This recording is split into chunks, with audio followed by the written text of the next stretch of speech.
A jury just convicted a Chicago cop of the use of excessive force for shooting 16 shots at a car, wounding 2 teenagers. The officer in question's name is Marco Proano.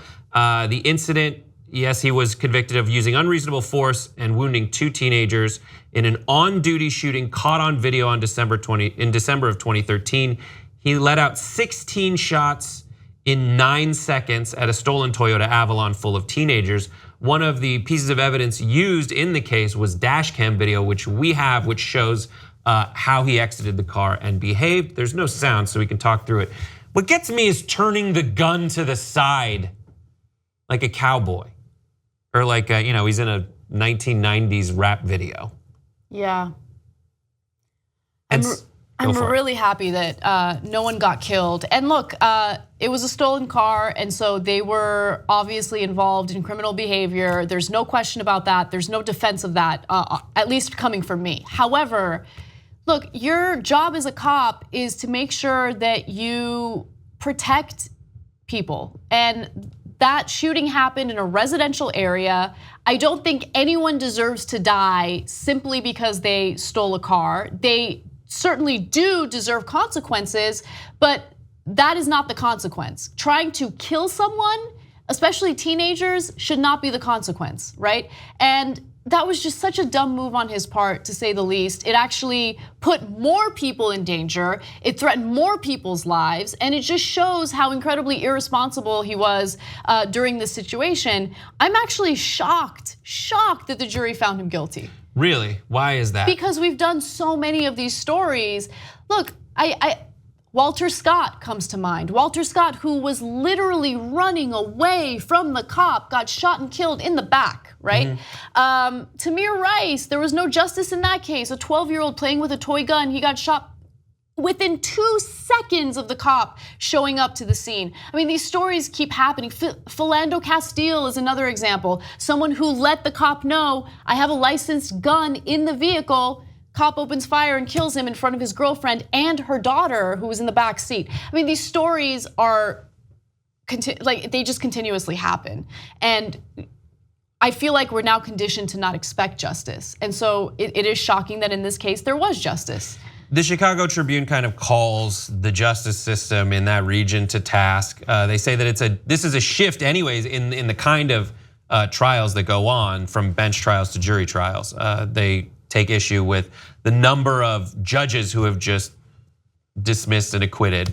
But this is a shift. They say that this is, quote, the first Chicago cop in memory to be convicted in federal court of criminal charges stemming from an on-duty shooting. He also was the first officer to go to trial in any shooting case since the court-ordered release of the Laquan McDonald shooting video in November 2015 sparked heated protests, political turmoil, and promises of systemic change from Mayor Rahm Emanuel. That the same lawyer that defended the police officer in question, Officer Proano, is the same lawyer who will be defending the police officer in the Laquan McDonald shooting. Wow. Yeah, so we'll see how it goes. The statement was released by the police department's union, the Fraternal Order of Police. The president, Kevin Graham, said, the pressure on the police is making the job extremely difficult. It seems that the criminal elements in our society are not accountable in our justice system, while the police face an intense scrutiny for every split-second decision they make. So I want to respond to that because I think it's important. First of all,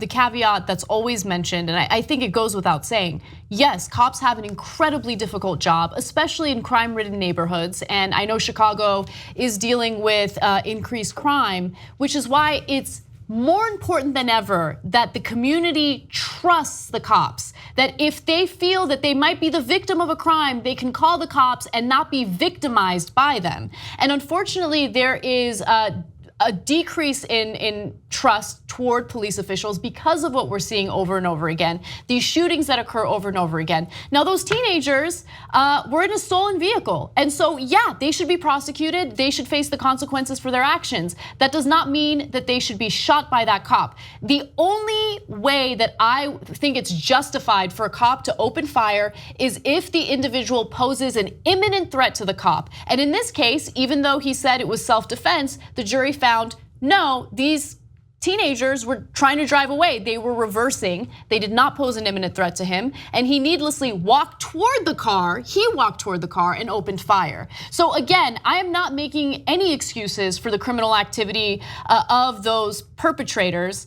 But I do not believe that that cop was in imminent danger and he should not have opened fire. That was excessive force. Right, and the Jason Meisner of the Chicago Tribune outlines kind of how the prosecution outlined this, especially using the video from the dash cam, saying prosecutors said the dash cam video of the shooting, which unfolded in about 9 seconds, showed Proano violated all of the training he received at the police academy, including to never fire into a crowd, only fire if you can clearly see your target, and to stop shooting once the threat has been eliminated. Exactly. So as you see, the car backs away from him and he advances toward it. Exactly. And again, this thing. I know. Shooting sideways with the gun. I mean, that can't be how they train you. Of course that's not how he was trained. I mean, look, there are flaws in the way some departments train their police officers, but I would be shocked if they train them to shoot like that. Well, yeah, welcome to training. Day one, it's a video portion. We're going to watch Don't Be a Menace. So if you could just please take your seats and just do whatever they do in this video. I can't believe that. And then also I think it's worth outlining to people the kind of judge ordered acquittals that weren't trial based, the bench trials that are recently in Cook County, as outlined by the Chicago Tribune.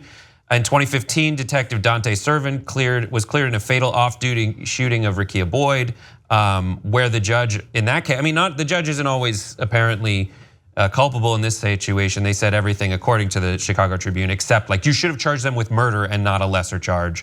2015, Commander Glenn Evans put a gun down Ricky Williams' throat and was belittled. They belittled the evidence of DNA on the gun as of, quote, fleeting relevance or significance. The fact that the allegation was the gun was placed in his mouth and there was DNA of Williams on the gun was dismissed as of little significance.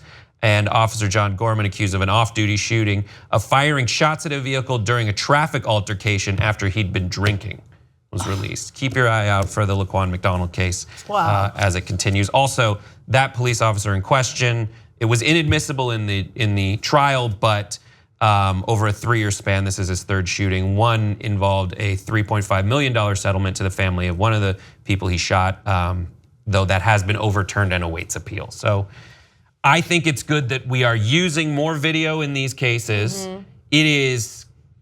I'm glad that a jury of one's peers was able to look at this and see what a lot of us as peers saw and be like, that's excessive to shoot 16 times. We're grateful no one was killed, but this is one time where we see the video and the jury's verdict, the verdict reflects how a lot of us feel. If you like this video, you probably like independent media. The best way to support independent media, become a member of the Young Turks. TYTnetwork.com/join.